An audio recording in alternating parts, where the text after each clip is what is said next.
We're making some great progress in our media library. We've added some PHP to make our HTML files easier to maintain, created an associative array of catalog data, and used functions and conditionals to pull data from our array. Now we're ready to use some advanced functionality with PHP forms. I'll be walking through how to build the suggestion form for our library. We'll be building off the code we finished last time. If you don't still have that handy, you can download my copy of it from the Download section, or open the workspace that's attached to this video. I'll be introducing some new HTML elements for our input fields and buttons. If you need more help using forms, I've added a link in the teacher's notes to our course on HTML forms. I included the CSS styles for these back when we started the project, so you will have them if you have your code from the beginning. Or if you're just getting those files now, go ahead and launch the workspaces associated with this video.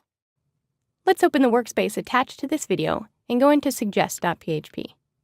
We'll be spending some good quality time with this PHP file as we build out our suggest form.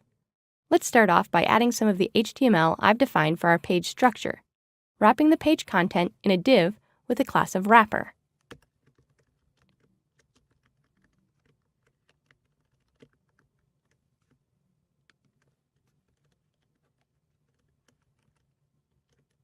After the heading, let's add a paragraph with a short welcome message.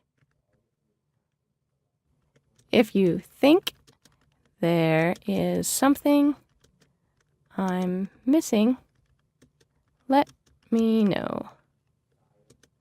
Complete the form to send me an email.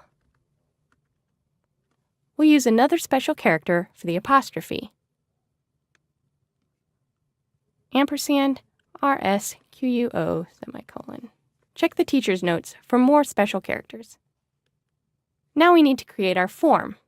Form fields must be contained within an HTML element, form. This is a container element that allows the values from the fields to be sent to the server when the form is submitted.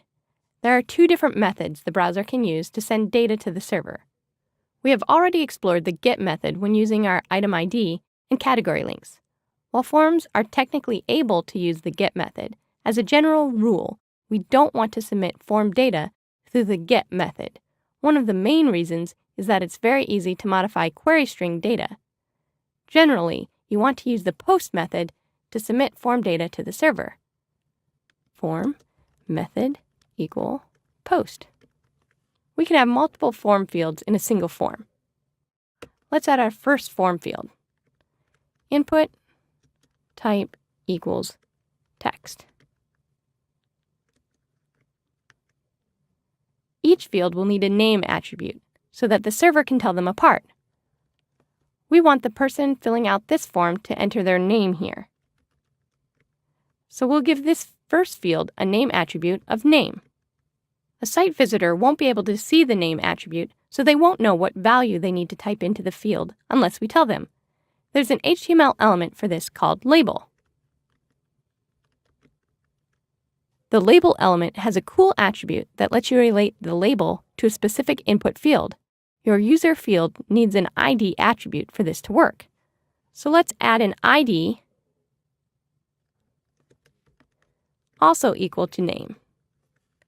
Now we can set the attribute for our label for equals name, which is the ID of our input. And last, we need to put name for our user to see. Relating these two elements together is important for accessibility. Screen readers convert text on a page to speech, typically for blind users. Without a clear relationship between a label and an input field, it's difficult for someone using a screen reader to know what to put in a particular field. If we save this page and go back into our visual browser, you'll see on our suggest page that we have a nice usability improvement if these two fields are related. If you click on a label, the browser will act as if you'd clicked on the input field. With this input box, for example, clicking on the label places the cursor directly in the related input field.